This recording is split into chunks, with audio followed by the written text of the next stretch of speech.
En 12e position, voici la Ferté-Milon, dans les Hauts-de-France, une cité de 2200 âmes bordée par le canal de l'Ourcq.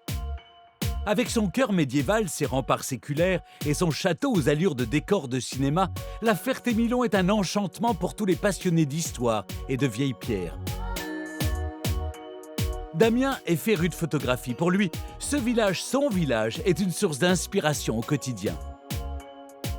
En filmant, en photographiant la ville, j'ai appris à la découvrir et surtout à me sentir très chanceux de vivre ici. On se retrouve beaucoup en contact avec la nature, la verdure.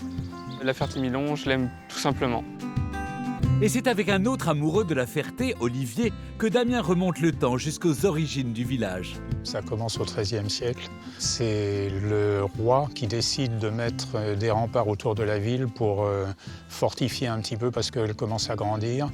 Il prend ce qu'il y a de plus moderne à l'époque, c'est-à-dire des tours et des courtines. On peut, avec très peu d'imagination, revenir en arrière, s'imaginer les chevaliers, donner le mot de passe et puis rentrer dans la ville.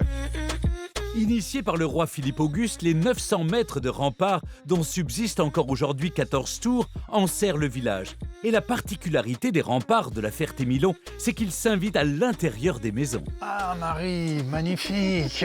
Enfin, je vais pouvoir découvrir ta nouvelle maison. Architecte de formation, Marie a travaillé pendant 2 ans à la restauration et la mise en valeur de ces pierres chargées d'histoire. Vas-y, entre.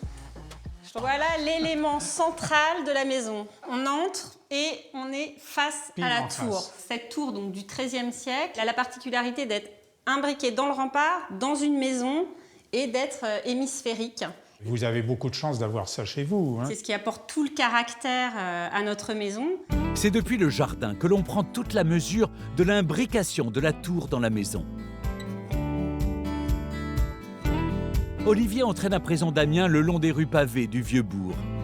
On t'a vu, Damien, un peu? On arrive sur ces petites maisons basses complètement médiévales. Ici, tu as devant toi une belle maison ancienne, 15e siècle, à deux niveaux, des colombages.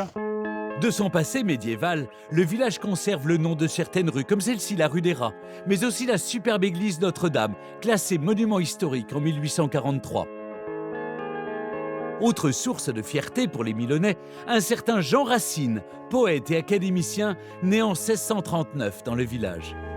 Cette sculpture, elle a été installée là à la fin du 19e. Racine, c'est le summum de la langue française. La Ferté-Milon est très fière d'honorer l'enfant du pays qui est universellement connu, c'est le roi des poètes. Un autre personnage a également marqué de son empreinte l'histoire de la Ferté-Milon. Il s'agit de Louis d'Orléans qui fit édifier, à la fin du XIVe siècle, cet impressionnant et mystérieux château. Tu viens souvent ici, admirer le château? Alors je viens très souvent, je le filme très souvent. C'est pour moi notre tour Eiffel à nous ici.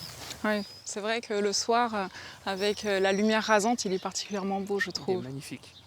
Anne, habitante du village et professeure d'histoire, aime contempler cet édifice et percer à jour ses secrets. Il a été construit pendant 6-7 ans, pas plus.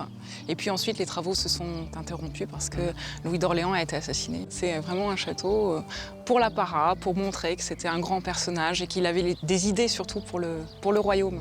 Des idées particulièrement novatrices, féministes même. Sur la façade, des sculptures font l'éloge de femmes fortes et dignes. Vous pourrez reconnaître la Vierge Marie entrant au paradis, symbole de la femme supérieure qui montre la voie vers le salut. Puis il y a aussi une reine des Amazones qui est représentée à côté de l'entrée. Donc c'était une reine guerrière de l'Antiquité qui faisait la guerre et qui dirigeait un royaume sans l'aide des hommes. Autre surprenant vestige du passé, une passerelle en fer et fonte réalisée par l'ingénieur Gustave Eiffel en 1868, soit 20 ans avant la célèbre tour parisienne. Construite pour enjamber le canal de l'Ourcq, elle souffrait depuis quelques années des dégâts du temps. Une rénovation était donc plus que nécessaire. Ce matin, les habitants du village assistent au retour de leur passerelle. Après 3 mois de travaux, elle regagne enfin sa place au cœur de la Ferté-Milon. Et puisque nous sommes au bord de l'eau, profitons-en pour embarquer aux côtés de Marcelin le temps d'une croisière sur le canal de l'Ourcq. Ce canal, dont les origines remontent au XVIe siècle, permettait d'acheminer le bois de chauffage et le grain jusqu'à Paris. Sur l'Ourcq, naviguaient des bateaux bien spécifiques à ce canal, ce qu'on appelait des flûtes de l'Ourcq, parce que c'était des bateaux qui étaient très allongés, peu larges, adaptés bien sûr aux écluses. Très peu profondes, les eaux du canal sont protégées de l'évaporation par une allée de peupliers qui confère à la traversée des allures de voyage bucolique. On est quand même en pleine nature, c'est un moment de détente quelque part, c'est vraiment des paysans on va dire. Moi je suis super content parce que c'est la première fois que je fais cette balade en bateau et découvrir le canal et la Ferté-Milon sous un autre angle, c'est-à-dire depuis l'eau, c'est super top.